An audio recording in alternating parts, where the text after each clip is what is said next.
In this video, I will explore the Battle of Philippi, which was fought between Caesar's assassinators Brutus and Cassius against pro-Caesar forces led by Mark Antony and Octavian. Background: the Battle of Philippi took place in 42 BCE in the ancient Roman province of Macedonia. It was fought between the combined forces of Octavian and Mark Antony on one side, and the Republican forces led by Brutus and Cassius on the other.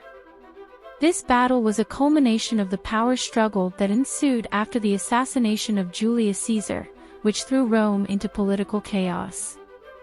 Prelude: after the assassination of Caesar, the conspirators hoped to gain popular support, as they believed they had eliminated a tyrant. However, Caesar's will left substantial sums for the citizens of Rome, and he had always been well-liked by the people. As a result, Brutus and Cassius faced backlash. Meanwhile, Antony survived the assassination attempt, and it appeared he would be the de facto successor to the Caesarion movement. However, he was disappointed to find that Caesar had not left him almost anything in his will.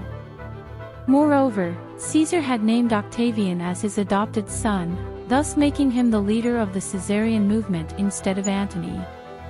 This put Antony and Octavian at odds. While Octavian and Antony were in a struggle for leadership of the Caesarion movement, Brutus, Cassius, and their supporters fled east in hopes of gathering support to re-establish the Republic. With this, Republican forces sought to raise legions and march back on Rome, hoping that Antony and Octavian would be fighting each other. Battle: to the surprise of Republican forces, Octavian and Antony reached a truce and agreed to ally in avenging Caesar's murder. Strategically, this would eliminate the Republican threat for good and allow Antony and Octavian to share leadership in Rome. Octavian, with his trusted general Agrippa, teamed with Antony's legions, creating a combined Caesarian force of 19 legions.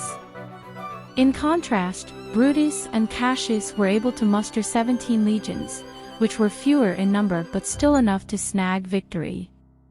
Upon news that Antony and Octavian had formed an alliance and were marching east, Brutus and Cassius sought to solidify their forces and cut off passes to the east. Eventually, both forces would meet on the field of Philippi. Octavian and Agrippa led the left flank, while Antony commanded the right. Opposing Octavian was Brutus and his legions, while opposite Antony was Cassius and his legions. On the fields of Philippi, the combined forces of both sides were 36 legions, 4-5k per legion, which added up to 140k to 190k legionnaires. To start the battle, Cassius and Antony fought for supremacy on the right flank. Shortly after, Brutus engaged Octavian's forces. Brutus had success on the left flank against Octavian, whereas Cassius struggled to repel Antony's forces. Eventually, Antony was able to overrun Cassius' position. Cassius did not know that Brutus had achieved success against Octavian. Despite Cassius' defeat, the outcome of the battle still hung in the balance. However, in an act that still baffles historians today, Cassius committed ritual suicide. The act effectively sealed the fate of the Republican forces, as Cassius was their most experienced commander.